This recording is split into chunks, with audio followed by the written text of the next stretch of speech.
एक लड़का ऑफिस में बैठे हुए लैपटॉप पर काम कर रहा था। देखने में जितना अट्रैक्टिव, चेहरे पर उतनी कठोरता लिए वह बहुत ध्यान से अपना काम कर रहा था। तभी उसका फोन बजता है, जिस पर माँ लिखा हुआ शो हो रहा था। कुछ देर तक तो उसने बजते हुए फोन को नजरअंदाज कर दिया, लेकिन फोन के लगातार बजने के कारण वह अपने काम पर ध्यान नहीं दे पा रहा था। उसने गहरी सांस ली और फोन को उठा लिया। उसने जैसे ही कॉल पिक किया, सामने से रुंधी हुई आवाज आई, सर्वांश, माँ, आपसे कितनी बार कहा है, जब मैं आपका फोन एक बार में ना उठाऊं तो दोबारा फोन मत किया करिए। सर्वांश ने अपनी कठोर आवाज में कहा, तू तो मुझे याद करता नहीं है, मुझसे तो तुझे याद करने का हक न छीन। सामने से आवाज आई।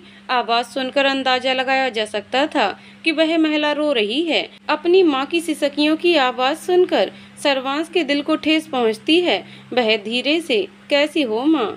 जिस माँ को उसका इकलौता बेटा भुलाए बैठा हो, वह कैसी होगी? दूसरी तरफ से महिला ने शिकायती लहजे में कहा, ऐसा नहीं है माँ, आप जानती हैं ना कि ऑफिस में कितना काम होता है। सर्वांश ने नरम लहजे में कहा, ऐसा भी क्या काम जो तुम्हारे पास अपनी माँ से बात करने का टाइम नहीं है? अपनी माँ की बात सुनकर सर्वांश ने कुछ नहीं कहा, क्योंकि वह जानता था कि उसकी वजह से उसकी माँ कितनी दुखी है। तो उसे भुला क्यों नहीं देता सर्वांश? आखिर कब तक उसकी याद में खुद को तकलीफ देता रहेगा? दूसरी तरफ से महिला ने दुखी स्वर में कहा। उनकी बात सुनकर सर्वांश के दिल में एक तेज दर्द की लहर उठी और उसका चेहरा फिर से कठोर हो गया। बेटा, अपनी जिंदगी में आगे बढ़, किसी अच्छी लड़की से शादी। माँ, मुझे बहुत काम है, बोलकर सर्वांश ने उनकी पूरी बात सुने बिना फोन काट दिया। दूसरी तरफ वह महिला आंखों में आंसू लिए फोन को देखती रही। ऐसा हर बार होता था। वह जब भी सर्वांश से शादी की बात करती थी, वह उनकी पूरी बात सुने बिना ही फोन काट देता था और वह अफसोस करती रह जाती थी। अपनी माँ से बात करने के बाद सर्वांश का मन बेचैन हो गया था। अतीत के कुछ पल उसकी आंखों के सामने आ गए, जिससे उसके सीने में दर्द की लहर दौड़ गई। सर्वांश सिंह राठौर, उम्र 26 साल, SSR कंपनी के मालिक, 6.2 हाइट, रंगोरा, जिम में बनाई हुई बॉडी, सिल्की हेयर जिन्हें उसने जेल से सेट कर रखा है।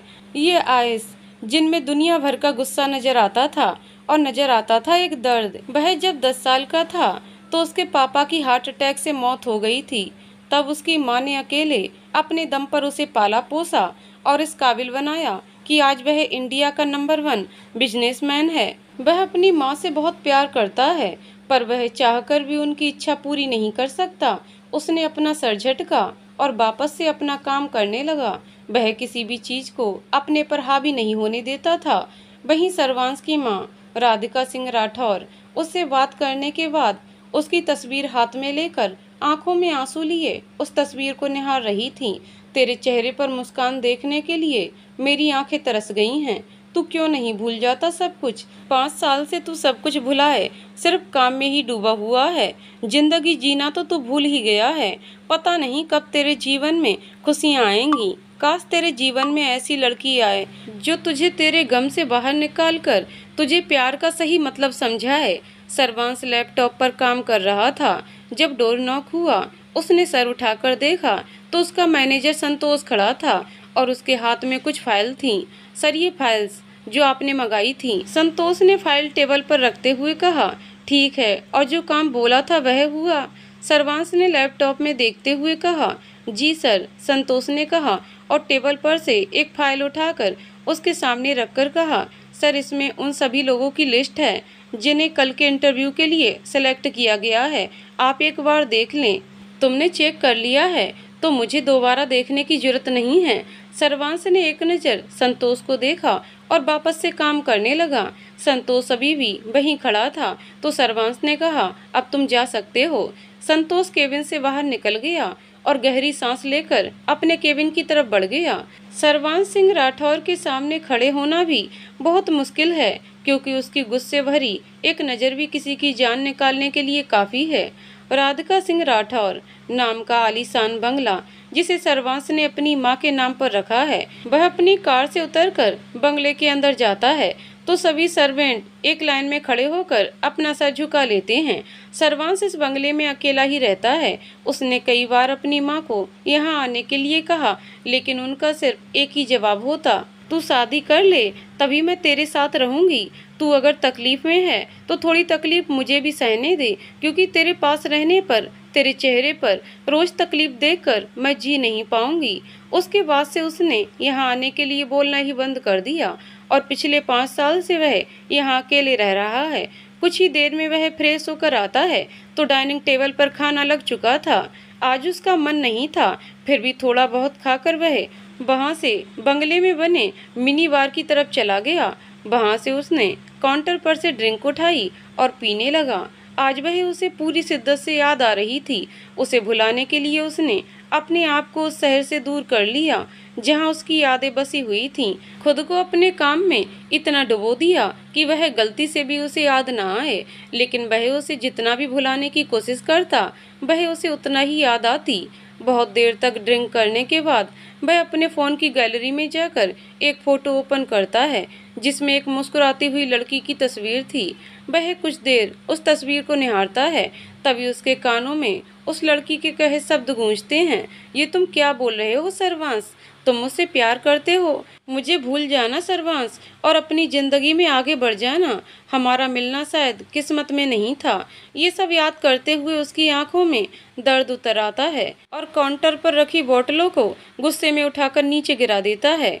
कुछ देर तक गहरी सांस लेने के बाद वह खड़ा होता है और अपने कमरे में चला जाता है। उसके जाने के बाद कुछ सर्वेंट आते हैं और वहाँ की सफाई करने लग जाते हैं।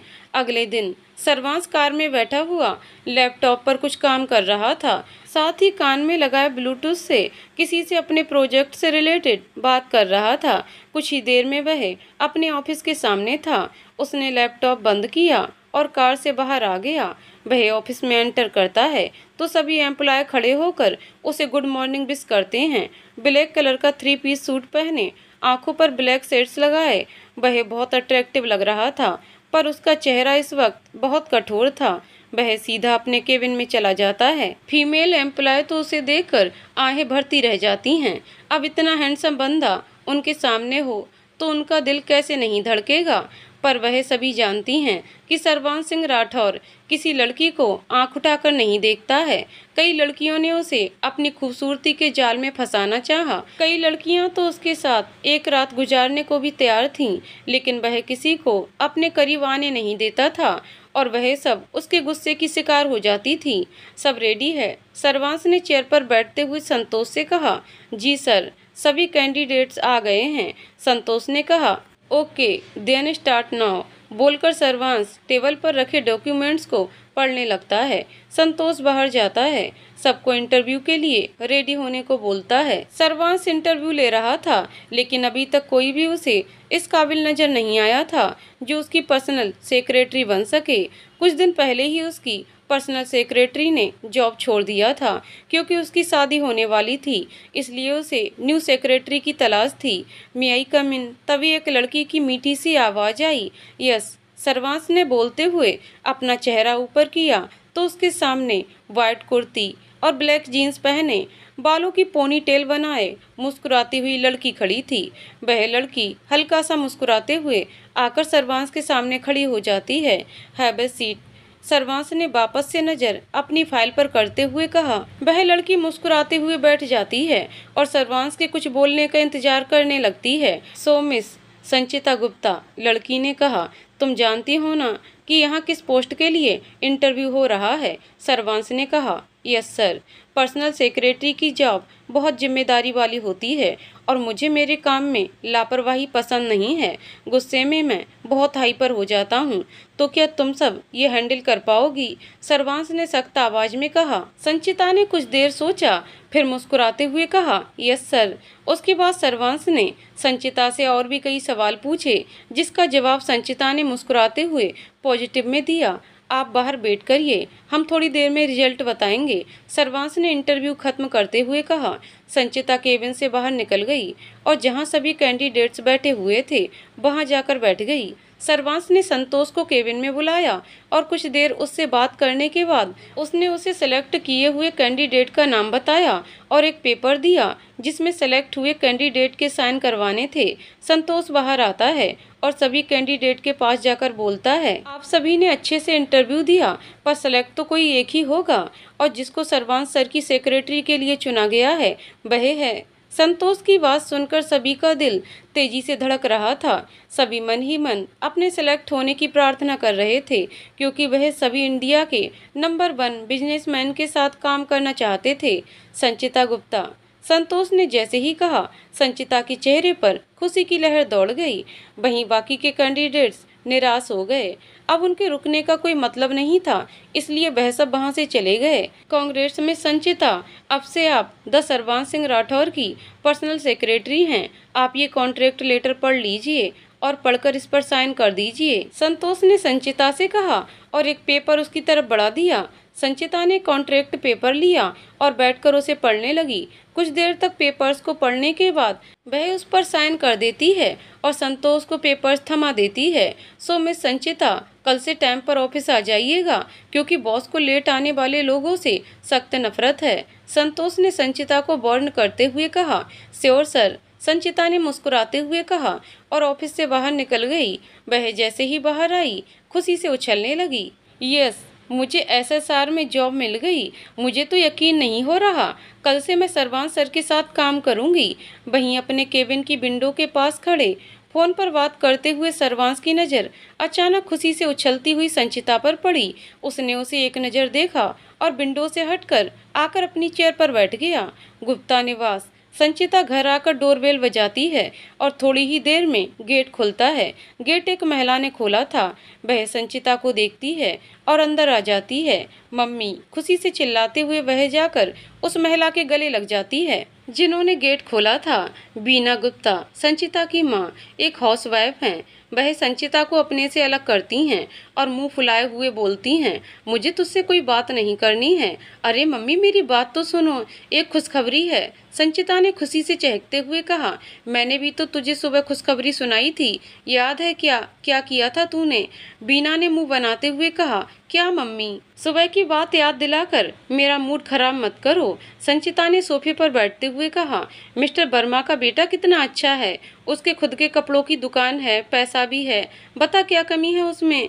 बीना ने संचिता के पास बैठते हुए कहा, ये मम्मी भी ना, मेरी डोली वर्मा अंकल के घर भेज कर ही मानेंगी। यहाँ मैं इतनी अच्छी खुशखबरी बताने वाली हूँ और इन्हें तो मेरी शादी की पड़ी है। संचिता ने अपने मन में सोचा, एक बार फिर सोच ले, तेरा हाँ हो तो मैं बात चलाऊं। बीना ने संचिता को देखते हुए कहा, मम्मी, अब आपने एक बार भी उस डब्बू से मेरी शादी की बात की ना तो मैं ये घर छोड़कर चली जाऊंगी और संन्यास ले लूंगी। संचिता ने मुंह बनाते हुए कहा, क्या वह लड़का तुझे इतना पसंद है कि तू संन्यास ले लेगी लेकिन उससे शादी नहीं करेगी?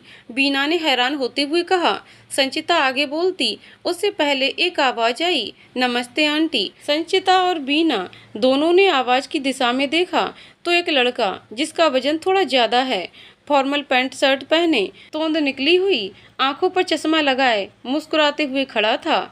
हो गया बेड़ा गर्क, इसको भी अभी आना था। संचिता ने धीरे से बड़बड़ाते हुए कहा, डब्बू बेटा आओ ना। बीना ने मुस्कुराते हुए कहा।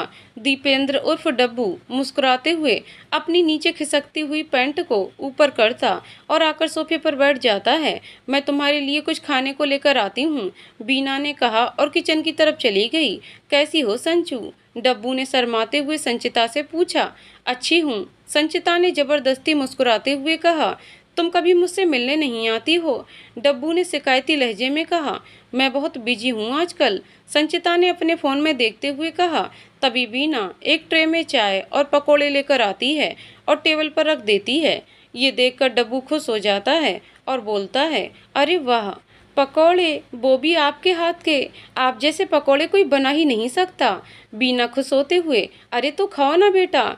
डब्बू मजे से पकोड़े खाने लगता है जबकि संचिता मुंह बनाते हुए उसे देख रही थी।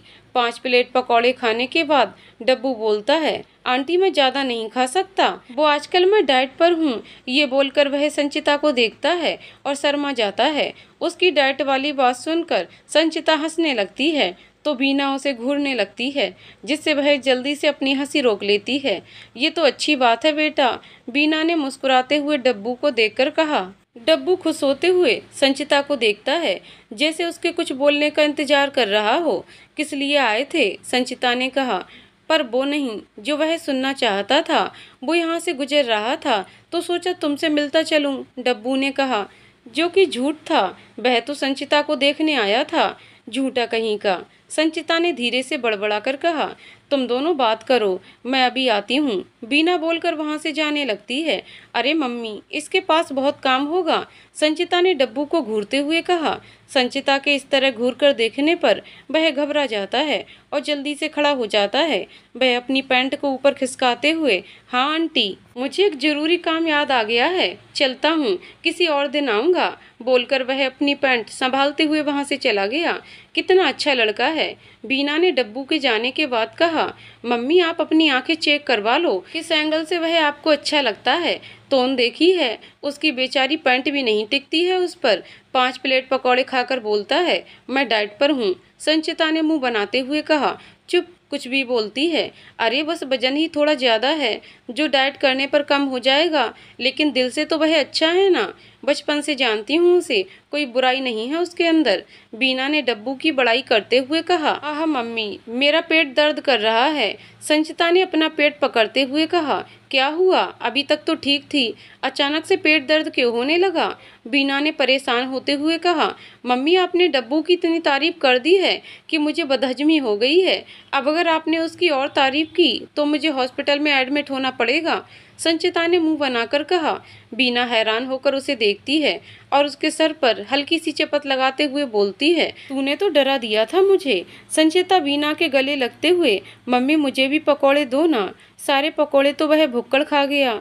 बीना ने उसे आंख दिखाई तो वह मुंह बनाते हुए, अच्छा अब कुछ नहीं बोलूंगी। बीना मुस्कुराते हुए किचन में जाती है और कुछ देर में पकौड़े बनाकर ले आती है। संचिता मजे से पकौड़े में खूब सारी चटनी लगाकर खाने लगती है। आज तेरा इंटरव्यू था ना, क्या हुआ उसका?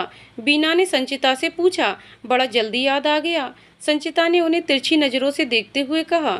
हाँ तो क्या करूं, तू मुझे परेशान करती है तो मैं भी तो तेरी माँ हूँ, तुझे ऐसे कैसे छोड़ दूँ? बीना ने हंसते हुए कहा। इसका मतलब कि आप डब्बू के साथ मेरी शादी को लेकर मजाक कर रही थीं, संचिता ने खुश होते हुए कहा। नहीं, उसके लिए तो मैं सीरियस हूँ, बीना ने गंभीर स्वर में बोला। फिर खिलखिलाकर हंस पड़ी। मम्मी, संचिता ने रूठते हुए कहा। अच्छा चल बता, कैसा रहा इंटरव्यू? बहुत अच्छा, और आपको पता है मैं सिलेक्ट हो गई हूँ, कल से मुझे ऑफिस ज्वाइन करना है, मैं एसएसआर में काम करूँगी, मुझे बहुत खुशी हो रही है, संचिता ने खुशी से चहकते हुए कहा। क्या तू सच बोल रही है? तुझे तुझे एसएसआर में जॉब मिल गई? बीना ने हैरानी और खुशी के मिश्रित भाव से कहा। हाँ मम्मी, संचिता ने खुश होते हुए कहा। फिर तो इस खुशी में मैं प्रसाद चढ़ाऊंगी, बीना ने दोनों हाथ जोड़ भगवान को धन्यवाद करते हुए कहा। मिठाई मैं लाई हूँ मम्मी, शाम को जब पापा आएंगे तो मिलकर पूजा करेंगे, संचिता ने अपने बैग में से मिठाई का डब्बा निकालकर उन्हें पकड़ाते हुए कहा। अगर तू शादी के लिए हाँ बोल देती तो एक और मिठाई का डिब्बा चढ़ाती मैं भगवान को, बीना ने संचिता को छेड़ते हुए कहा। मम्मी, संचिता ने खींचते हुए कहा और उठकर अपने कमरे में चली गई। उसकी इस हरकत पर बीना ठहाका लगाकर हंस पड़ी और पीछे से आवाज देते हुए बोली। मैं संचिता का भाई से बोल देती हूँ, कॉलेज से आते वक्त तेरा पसंदीदा डोसा ले आएगा। शाम को जब प्रवीण गुप्ता, संचिता के पापा जो कि बैंक में काम करते हैं, आए तो सबने मिलकर पहले पूजा की। उसके बाद संचिता ने उन्हें खुशी खुशी अपनी जॉब सिलेक्शन की बात बताई। मैं तुम्हारे लिए खुश हूँ बेटा, प्रवीण ने संचिता के सर पर हाथ रखते हुए कहा। चलो डिनर रेडी है, बीना ने सबको आवाज देते हुए कहा। तो सभी डाइनिंग टेबल पर आकर बैठ जाते हैं और खाना खाने लगते हैं। वहीं सर्वांश अपने बंगले में मिनी बार में बैठा हुआ फिर से अपने अतीत में डूबा हुआ था। तभी उसका फोन रिंग हुआ, जिस पर माँ लिखा हुआ फ्लैश हो रहा था। वह फोन नहीं उठाता, लेकिन जब फोन लगातार बजता रहता है तो उसे मजबूर होकर फोन उठाना पड़ा। वह नहीं चाहता था कि उसके दर्द का पता उसकी माँ को चले। सर्वांश, राधिका जी ने बहुत प्यार से कहा। सर्वांश ने धीरे से कहा। क्या कर रहा है बच्चा? बस सोने जा रहा था, सर्वांश ने झूठ बोलते हुए कहा। झूठ बोल रहा है ना, तेरी माँ हूँ, अच्छे से जानती हूँ कब सच बोलता है कब झूठ। राधिका जी ने दुखी स्वर में कहा, मैं आपको परेशान नहीं करना चाहता था माँ। सर्वांश ने धीरे से कहा, तुझे तकलीफ में देखकर मुझे तकलीफ होती है बेटा, तू भूल क्यों नहीं जाता उसे। राधिका जी ने कहा, भूल तो उसे गया हूँ माँ, लेकिन उसकी यादें मुझे उसे भूलने नहीं देती हैं। सर्वांश ने गहरी सांस लेकर कहा, तू कोशिश तो कर बेटा मेरे लिए। राधिका जी ने तड़प कर कहा, अपने बच्चे को तकलीफ में देखकर उसका दिल रो रहा था। माँ आपकी बहुत याद आ रही है, कुछ दिन के लिए यहाँ मेरे पास आ जाओ ना। सर्वांश ने भरे गले से कहा, आऊंगी बेटा, जल्द आऊंगी। राधिका जी ने हल्का सा मुस्कुराते हुए कहा, जबकि उनकी आंखों से आंसू बरस रहे थे। ठीक है माँ, आप आराम करो। बोलकर सर्वांश ने कॉल कट कर दिया। उसने अपनी गिलास का ड्रिंक खत्म किया और सोने के लिए चला गया। गुप्ता निवास। संचित और बीना संचिता के कमरे में खड़े हाथ बांधे उसे देख रहे थे, जिसने पूरे कमरे में अपने कपड़े फैला रखे थे। उन दोनों को चुपचाप खड़े देखकर संचिता ने खींचते हुए कहा, यहाँ कोई फैशन शो नहीं चल रहा है जो दोनों ऐसे चुपचाप खड़े हो। अरे आज ऑफिस में मेरा पहला दिन है, जल्दी बताओ कि मैं क्या पहनूं। तुम्हें तो देखकर यही लग रहा है कि तुम फैशन शो में जाने वाली हो, जो इतनी तैयारी कर रही हो। संचित ने परेशान होते हुए कहा, ज्यादा मत बोल, जब मेरी सैलरी आएगी तो तू ही मेरे आगे पीछे घूमेगा। संचिता ने इतराते हुए कहा, अच्छा ठीक है, तुम दोनों बहस मत करो। बीना बोलती है और कपड़ों के ढेर में से एक पिंक कलर का टॉप और नेवी ब्लू कलर का ट्राउजर देती है और बोलती है, ये पहन कर जा, इसमें तू बहुत अच्छी लगती है। संचिता बीना के हाथ से कपड़े लेकर, थैंक यू मम्मी, मैं जा रही हूँ रेडी होने, तब तक आप मेरा लंच पैक कर दो। अरे पर ये जो कपड़ों की मार्केट लगाई है उसका क्या, उसे कौन साफ करेगा। बीना ने संचिता को घूरते हुए कहा। संचिता अपने दांत दिखाते हुए, मेरी प्यारी मम्मी, मुझे ऑफिस जाने के लिए लेट हो रहा है, प्लीज इसे आप साफ कर देना। बोलकर वह जल्दी से बाथरूम में घुस गई। देखा आपने मम्मी, अभी तो ऑफिस का पहला दिन है तो इसका ये हाल है, रोज जाने पर तो ये पूरा घर ही कपड़ों से भर देगी। संचित ने कमरे में फैले हुए सामान को देखकर कहा, तू भी जब कॉलेज जाता है तो ऐसे ही सब सामान फैला कर जाता है। बीना ने पलटकर देखते हुए कहा, कॉलेज से याद आया, मैं कॉलेज के लिए लेट हो गया हूँ। बोलकर संचित जल्दी से कमरे से बाहर भाग जाता है। उसे पता था कि अगर वह थोड़ी देर और वहां रुका तो उसकी बैंड बज जाएगी। संचिता ऑटो पकड़कर जल्दी से ऑफिस के लिए निकल जाती है। मन ही मन वह जल्दी पहुंचने की प्रार्थना कर रही थी, क्योंकि ऑफिस लेट ज्वाइन करने का मतलब सर्वांश के गुस्से का शिकार होना। कुछ देर बाद ऑटो एसएसआर के सामने आकर रुकता है और संचिता जल्दी से ऑटो वाले को पैसे देकर गेट की तरफ भागती है। उसको टाइम पर आया देखकर संतोष बोलता है, तुम तो टाइम पर आ गई, ग्रेट। अरे मुझे पहले ही दिन डांट नहीं खानी थी। संचिता ने मुंह बनाते हुए कहा, आओ तुम्हें तुम्हारा केबिन दिखा दूं।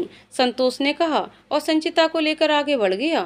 सर्वांश की कार एसएसआर के सामने रुकती है। उसने अपनी आंखों पर गॉगल्स लगाया और अंदर जाकर लिफ्ट की तरफ बढ़ गया। उसे देखकर सबने उसे गुड मॉर्निंग विश किया तो वह अपना सिर हिलाते हुए अपने केबिन में चला गया।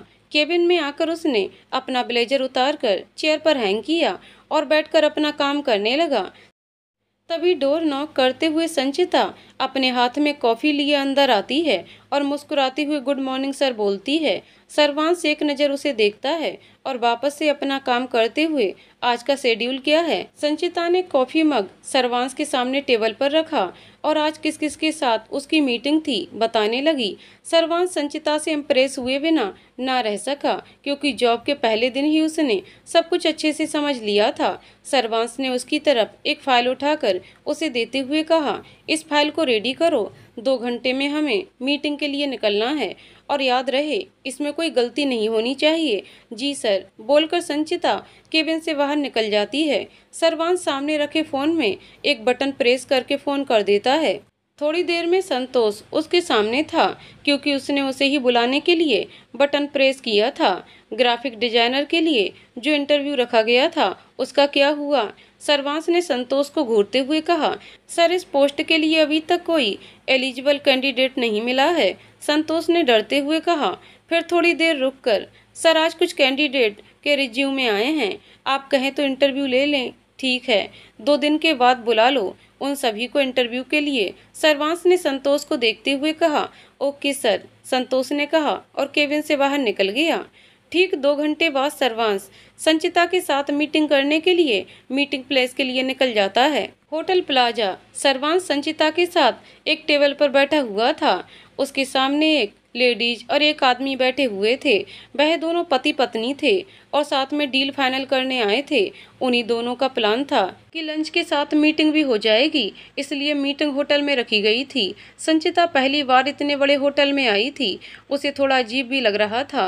वह थोड़ी नर्वस भी थी, लेकिन ये बात अपने चेहरे से जाहिर नहीं होने दे रही थी। मिस्टर पाठक, आई थिंक अब हमें मीटिंग स्टार्ट करनी चाहिए। मिस्टर राठौर, हम मीटिंग शुरू करें, उससे पहले लंच कर लेते हैं, मिस्टर पाठक ने सर्वांश को देखते हुए कहा। श्योर, सर्वांश ने कहा, मैं ऑर्डर करती हूँ, मिसेस पाठक ने मुस्कुराते हुए कहा और वेटर को बुलाकर ऑर्डर दिया। कुछ ही देर में वेटर उनकी टेबल पर उनका ऑर्डर रख गया। लंच करने के बाद वेटर उनका टेबल साफ करके सबके लिए कॉफी रख जाता है। संचिता फाइल, सर्वांश ने कॉफी पीते हुए कहा। संचिता अपने बैग से फाइल निकालती है और सर्वांश के सामने रख देती है। सर्वांश वह फाइल मिस्टर एंड मिसेस पाठक के सामने रखकर, आप दोनों इसे रीड कर लीजिए। अगर आपको इसमें कुछ और भी कंडीशन ऐड करनी है तो कर सकते हैं, लेकिन एक बार डील फाइनल होने के बाद इसमें कोई चेंजेस नहीं होंगे।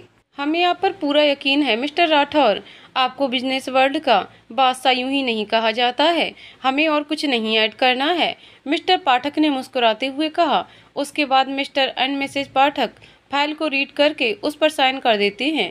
थैंक यू मिस्टर राठौर, आपने मेरे साथ काम करना स्वीकार कर लिया। आपके साथ काम करना हमेशा मेरा सपना रहा है। मिस्टर पाठक ने डील फाइनल होने के बाद सर्वांश से हाथ मिलाते हुए मुस्कुराकर कहा। सर्वांश ने बस औपचारिकता भर अपना सर धीरे से हिला दिया। उसका चेहरा अभी भी सख्त था, जिस पर मुस्कुराहट का नामो निशान नहीं था। मिस्टर राठौर, 1 हफ्ते बाद हमारी मैरिज एनिवर्सरी है, तो मैं आपसे रिक्वेस्ट करती हूँ कि आप पार्टी में जरूर आएं। मिसेस पाठक ने सर्वांश को देखते हुए कहा। सॉरी मिसेस पाठक, पर मुझे पार्टीज में जाना पसंद नहीं है, सर्वांश ने गंभीर स्वर में कहा। प्लीज मिस्टर राठौर, हमें अच्छा लगेगा, मिस्टर पाठक ने रिक्वेस्ट करते हुए सर्वांश से कहा। संचिता चुपचाप उन्हें देख रही थी। वह अपने मन में, सर को ये लोग पार्टी में इनवाइट कर रहे हैं, लेकिन ये भाव खा रहे हैं कि नहीं जाना। कोई मुझसे एक बार पार्टी में आने के लिए बोल दे तो मैं तो तैयार होकर खड़ी हो जाऊंगी। सर्वांश की नज़र संचिता पर पड़ी, जो किसी सोच में गुम अजीब से मुंह बना रही थी। उसने कुछ देर सोचा और कहा, ओके, आई विल कम। ये सुनकर मिस्टर एंड मिसेस पाठक के चेहरे पर मुस्कान आ जाती है। Okay then, see you at the party, mister Pathak ने खड़े होते हुए कहा और सर्वांश से हाथ मिलाया और अपनी वाइफ के साथ वहां से चले गए। लेट्स गो, सर्वांश ने अपनी आंखों पर गोगल्स लगाते हुए संचिता से कहा और आगे बढ़ गया। संचिता अपना बैग संभालते हुए जल्दी जल्दी सर्वांश के पीछे चलने लगती है कि सामने से आ रहे वेटर से वह टकरा जाती है। वह गिरने लगती है, लेकिन वह गिरती उससे पहले सर्वांश ने उसका हाथ पकड़कर झटके से खींचा, जिससे वह उसके सीने से आ लगी। उसका दिल तेजी से धड़कने लगता है। उसकी धड़कनों की आवाज़ सर्वांश के कानों तक पहुंच रही थी। वह झटके से उसे अपने से दूर करता है और थोड़े गुस्से से बोलता है, ध्यान किधर है तुम्हारा? सॉरी सर, संचिता ने धीरे से कहा। चलो अब, सर्वांश ने कहा और कार में जाकर बैठ गया। संचिता घबराते हुए जाकर उसकी बगल में बैठ जाती है तो ड्राइवर कार को ऑफिस की तरफ मोड़ लेता है। ऑफिस आकर सर्वांश अपने केबिन में चला जाता है और संचिता अपने केबिन में। संचिता केबिन में आकर राहत की सांस लेती है। कार में तो वह सांस रोके बैठी थी। सच में उनकी गुस्से से भरी एक नज़र ही काफ़ी है जान निकालने के लिए। उसने गहरी सांस ली और अपना काम करने लगी। काम करते करते संचिता को ध्यान आया कि सर्वांश के कॉफ़ी पीने का टाइम हो रहा है।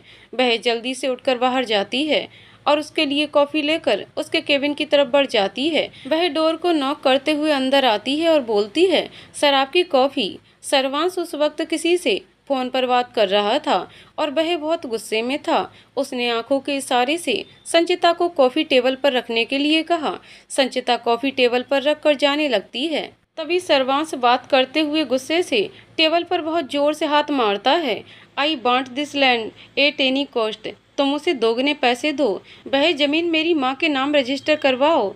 टेबल पर हाथ मारने की वजह से कॉफ़ी का मग हिलता है और कॉफ़ी उसके हाथ पर गिर जाती है। ये देखकर संचिता जल्दी से सर्वांश के पास जाती है और उसका हाथ अपने हाथ में लेकर टिश्यू पेपर से उसके हाथ पर गिरी कॉफ़ी साफ करने लगती है और उस पर फूंक मारने लगती है। ज़्यादा चल रहा है क्या?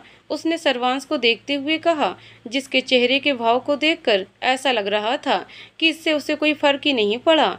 उसे दर्द महसूस ही नहीं हो रहा है। गर्म कॉफ़ी इनके हाथ पर गिरी है और इन्हें कुछ फर्क ही नहीं पड़ रहा है, बिल्कुल शांत खड़े हैं। संचिता ने अपने मन में सोचा और वहां रखे फर्स्ट एड से दवाई निकालकर उसके हाथ पर लगाने लगी। सर्वांश जो बहुत गुस्से में था, संचिता के इस तरह से हाथ पकड़ने पर वह हैरान होकर उसे देखने लगता है।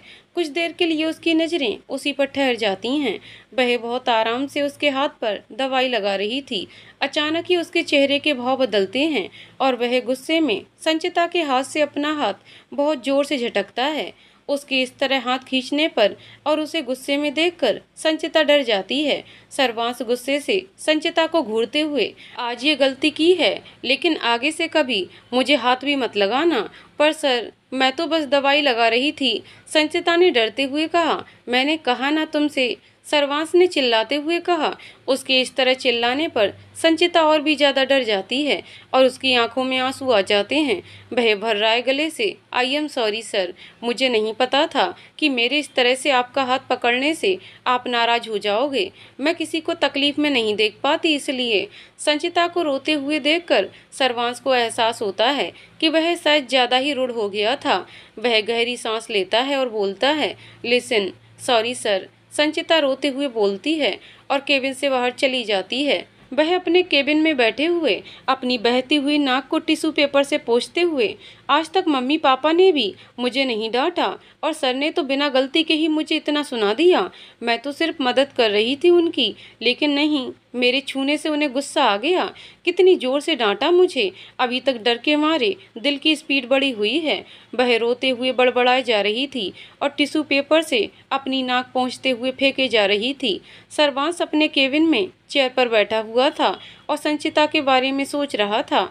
उसका इरादा उसे तकलीफ देने का नहीं था, बस वह किसी को अपने करीब बर्दाश्त नहीं कर पाता था और इसी गुस्से में उसने बहुत बुरी तरह संचिता पर गुस्सा किया। वह गहरी सांस लेकर उठता है और संचिता के केबिन में बढ़ जाता है। वह जैसे ही केबिन के अंदर कदम रखता है, उसे फर्श पर बहुत सारे टिश्यू पेपर फैले हुए नजर आते हैं। तभी संचिता फिर से अपना नाक पोंछते हुए टिश्यू पेपर को बिना देखे ही सामने फेंकती है।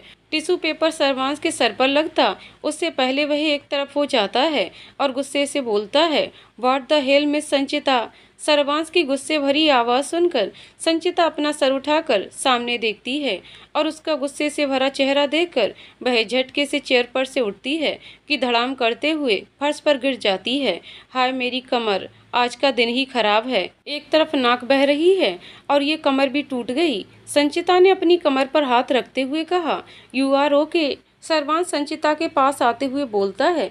संचिता चेयर पकड़कर खड़ी होती है और अपनी कमर सहलाते हुए मासूम सी शक्ल बनाते हुए बोलती है, फिलहाल के लिए तो ठीक हूँ।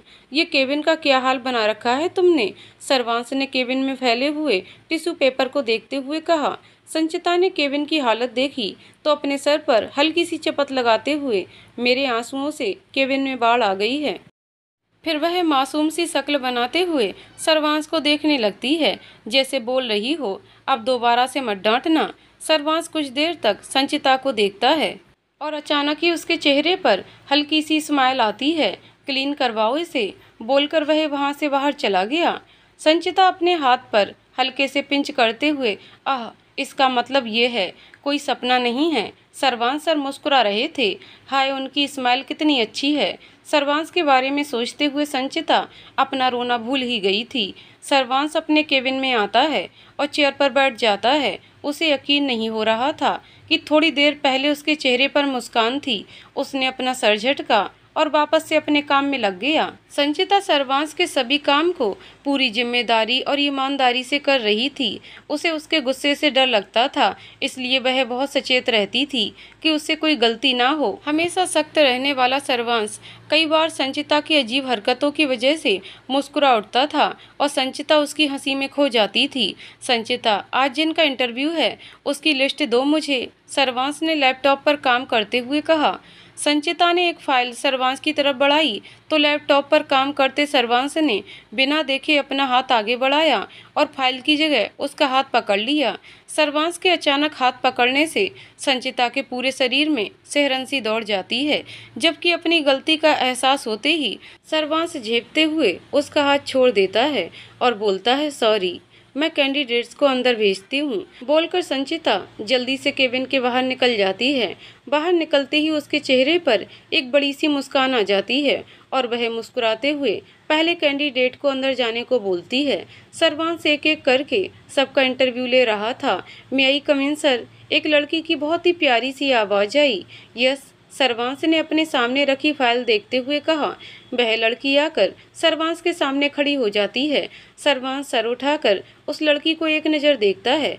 लड़की ने वाइन कलर की स्लिम फिट शर्ट और वाइट जीन्स पहन रखी थी, बालों की पोनी टेल बनाए हुए, एक हाथ में वाइट कलर की वॉच पहने, होठों पर डार्क लिपस्टिक, आंखों में काजल लगाए वह मुस्कुराते हुए उसे ही देख रही थी। सर्वांश को उसकी आंखों में कुछ अजीब सा नजर आया। उसने अपना सर झटका और उसे बैठने का इशारा किया तो वह थैंक यू बोलते हुए बैठ गई।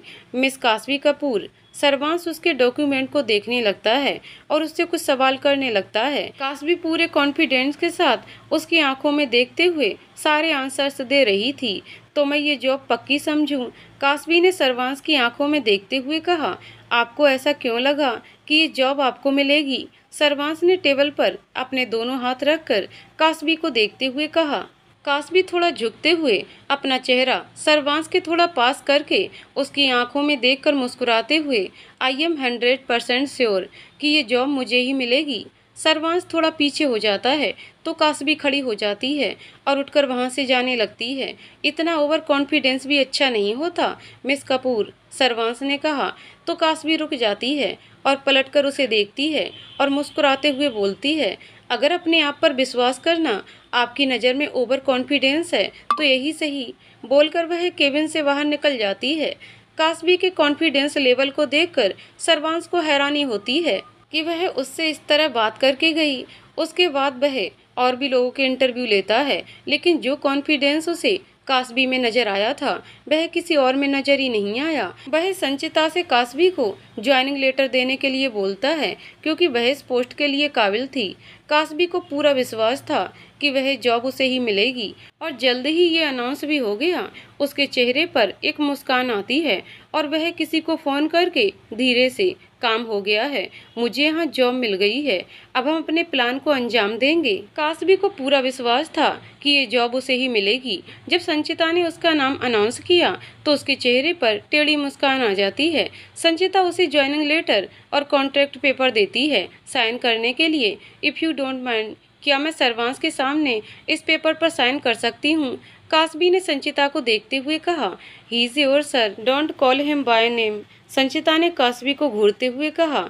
उसे उसका सर्वांश को उसके नाम से बुलाना पसंद नहीं आया। अभी मैंने पेपर साइन नहीं किए हैं, तब तक सर्वांश मेरे बॉस नहीं हैं, काशवी ने अपनी गर्दन घुमाते हुए एटीट्यूड से कहा। अपने केबिन में बैठा हुआ सर्वांश सीसीटीवी के थ्रू उन दोनों को देख रहा था और उनकी बातें भी सुन रहा था।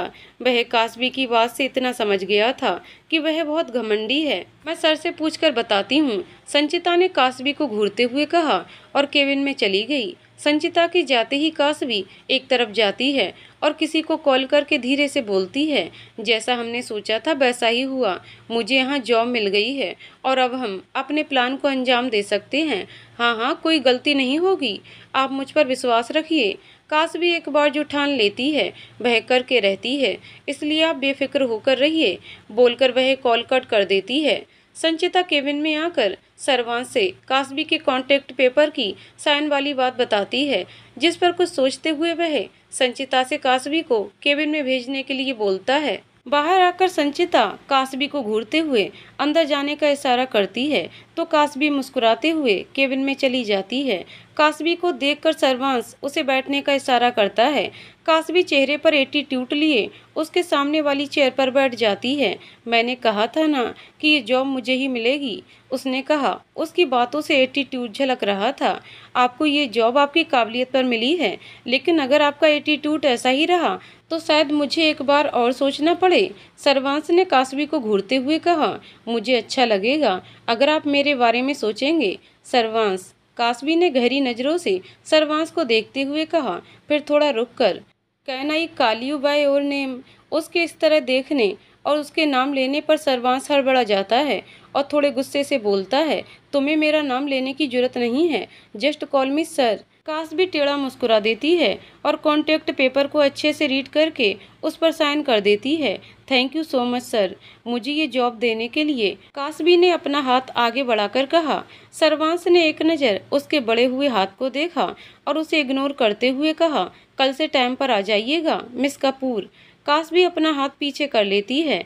वह अपने मन में, कोई बात नहीं सर्वांश, एक बार मेरा प्लान पूरा हो जाए फिर मैं तुम्हें भी देख लूंगी अच्छे से। फिर वह खड़ी होती है और एक नज़र सर्वांश को देखते हुए वहां से बाहर चली जाती है। वह जैसे ही ऑफिस से बाहर जाती है उसके फ़ोन पर किसी की कॉल आती है, जिसे देखते ही उसके चेहरे का रंग उड़ जाता है।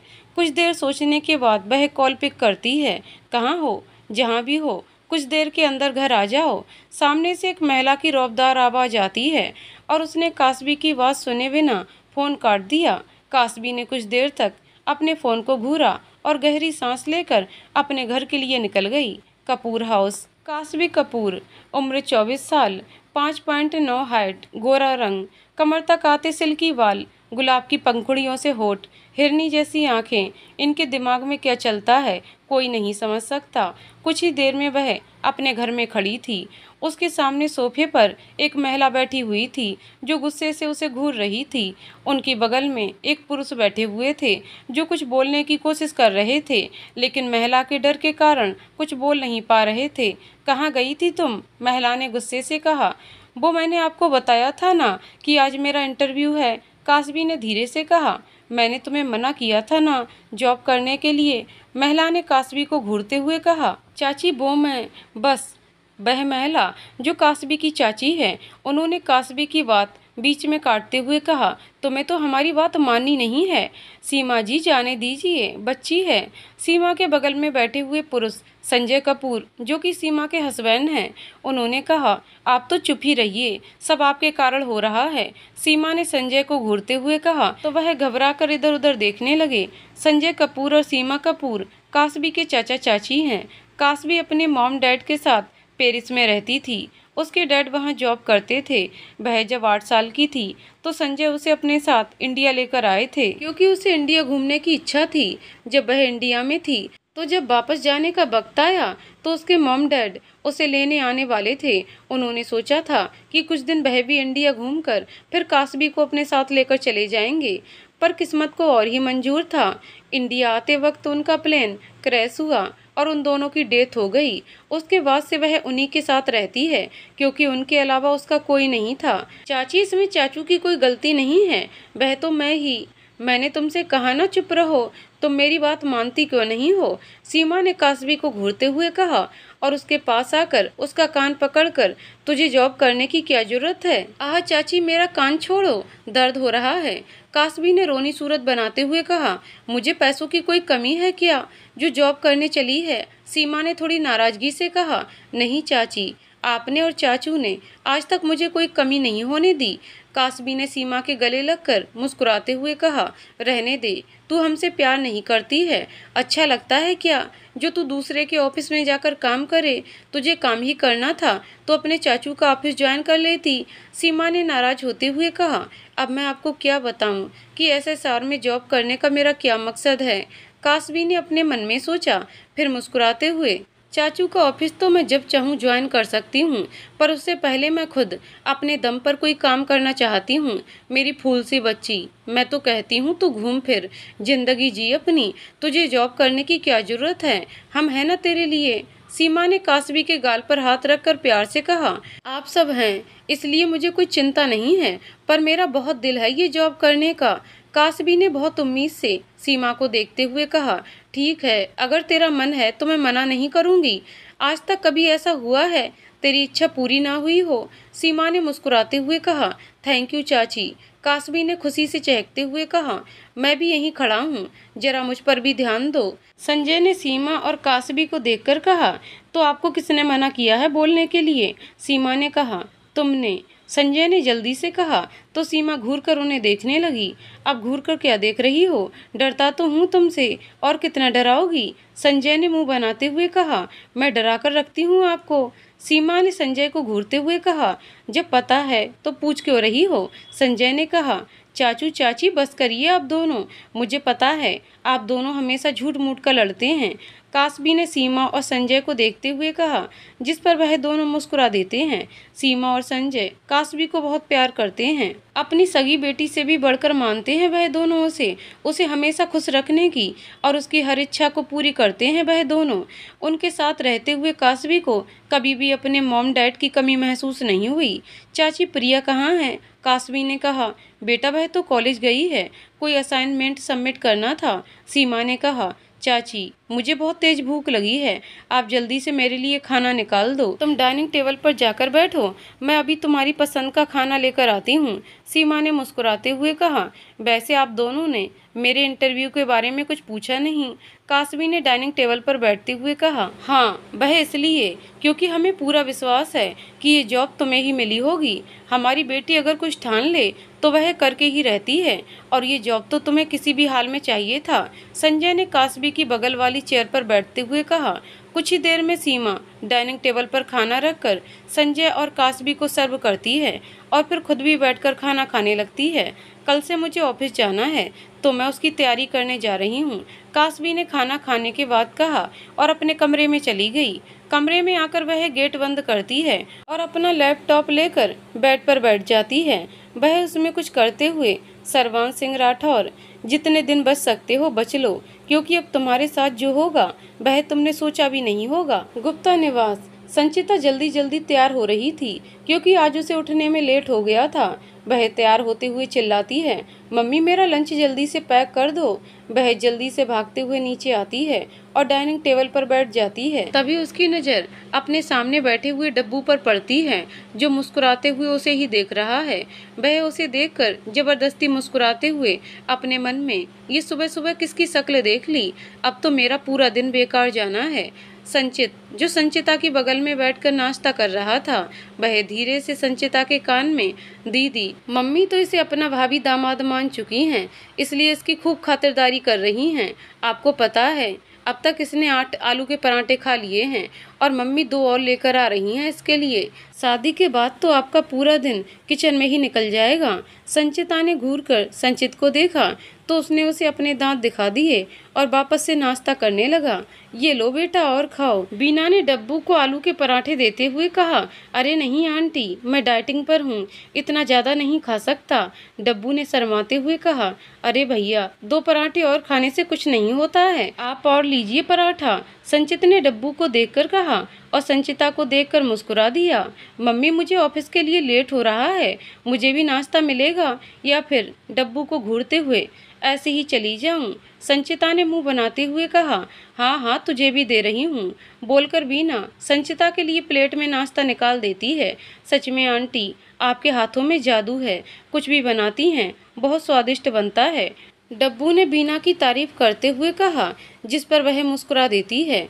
भाभी दामाद, भाभी सास को मक्खन लगाते हुए संचित ने धीरे से संचिता के कान में कहा, तुझे तो मैं बाद में देख लूंगी। संचिता ने संचित की बात सुनकर उसे घूरते हुए कहा, फिर डब्बू को घूरते हुए, तुम्हारे घर वालों ने तुम्हें घर से निकाल दिया है क्या, जो सुबह सुबह यहाँ टपक गए? संचू, बीना ने संचिता को घूरते हुए कहा, जिस पर वह जबरदस्ती मुस्कुराते हुए, मम्मी मैं तो बस मजाक कर रही थी, वो मैंने एक और नई शॉप खोली है तो उसी की मिठाई देने आया था। डब्बू ने मुस्कुराते हुए कहा। उसे संचिता की किसी बात का बुरा नहीं लगता था, वह उसे पसंद करता था, इसलिए उसकी बात दिल पर नहीं लेता था। ओह कांग्रेट्स, संचिता ने हल्का सा मुस्कुराकर कहा। थैंक यू, डब्बू ने शर्माते हुए कहा।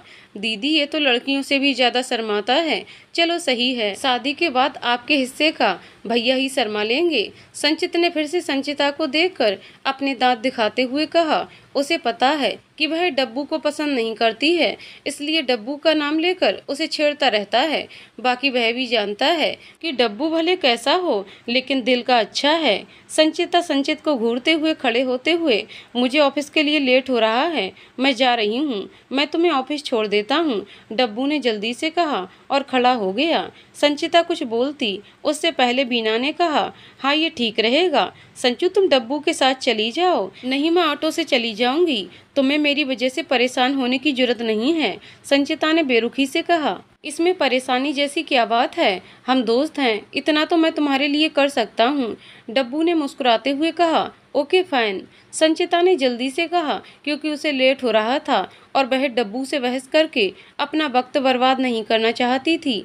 ये सुनकर डब्बू खुश हो जाता है और अपनी बेल्ट लगी हुई खिसकती पैंट को ऊपर करते हुए संचिता के साथ बाहर चला जाता है। बाहर आकर संचिता डब्बू की कार में बैठ जाती है तो डब्बू कार स्टार्ट करते हुए SSR की तरफ बढ़ा देता है। कपूर हाउस। काशवी रेडी हो रही थी और अपने कानों में ब्लूटूथ लगाए किसी से बात कर रही थी।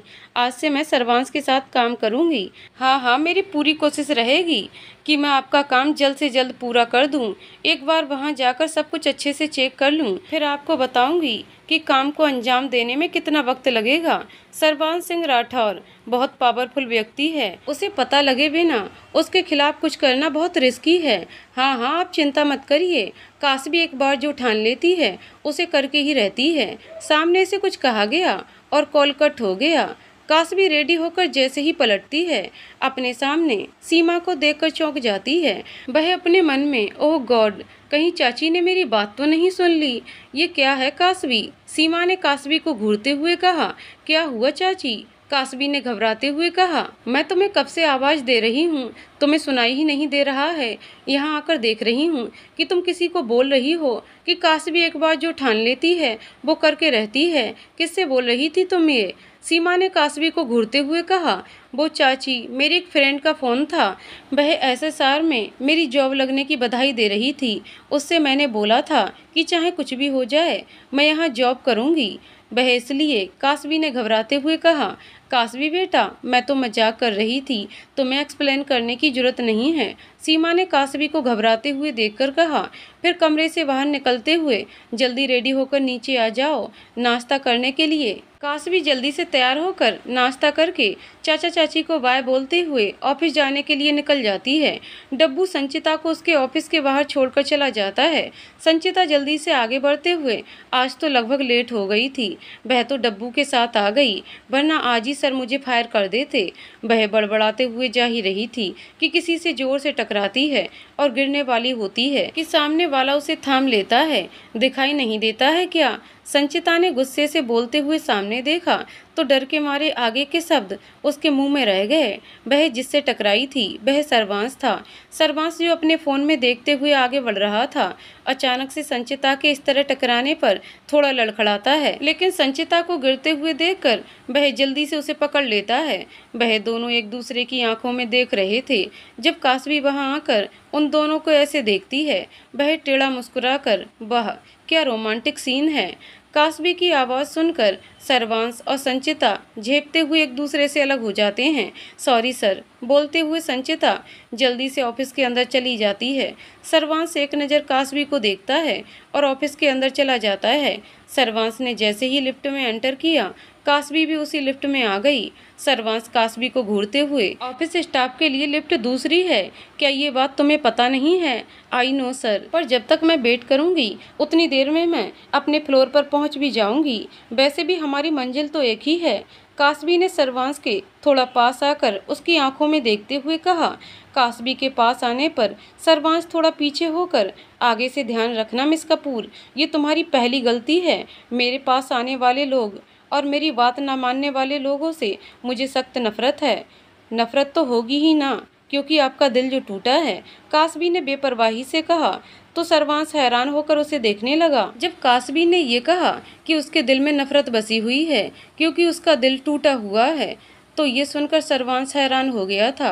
उसे समझ नहीं आता है कि उसे कैसे पता चला कि उसका दिल टूटा हुआ है। सर्वांश को हैरान देखकर कासवी रहस्यमयी तरीके से मुस्कुराते हुए, क्या हुआ, क्या सोच रहे हैं? कहीं ये तो नहीं सोच रहे कि आपका राज मुझे कैसे पता?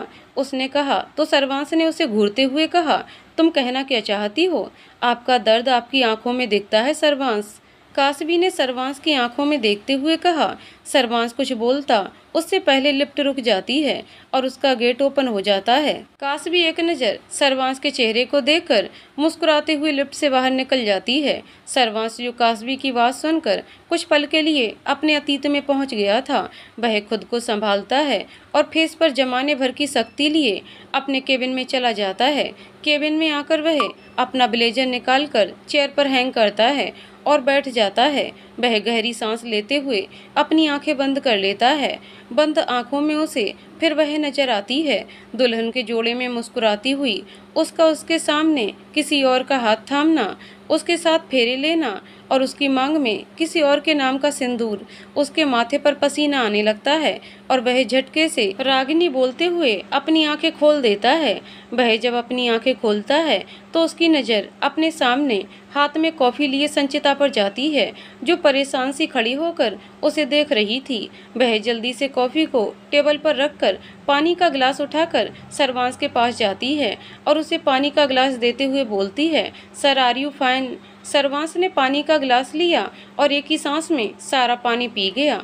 पानी का गिलास टेबल पर रखते हुए, आई एम फाइन संचिता।